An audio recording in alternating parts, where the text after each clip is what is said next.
Dobrý den, dnes si ukážeme, jakým způsobem budeme v systému Microsoft Dynamics CRM hledat zákazníky. Půjdeme do oblasti Prodej a budeme se zajímat o záložky zájemci a obchodní vztahy. Pojďme se pokusit najít společnost testovací a tím si vyzkoušíme, jakým způsobem se hledá. Zadáme název společnosti do vyhledávacího políčka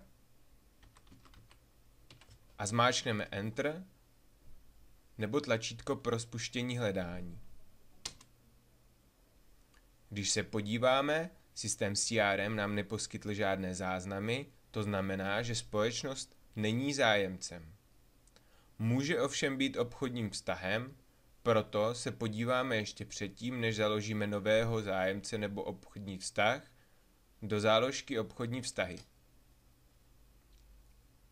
Pokusíme se opět vyhledat společnost testovací.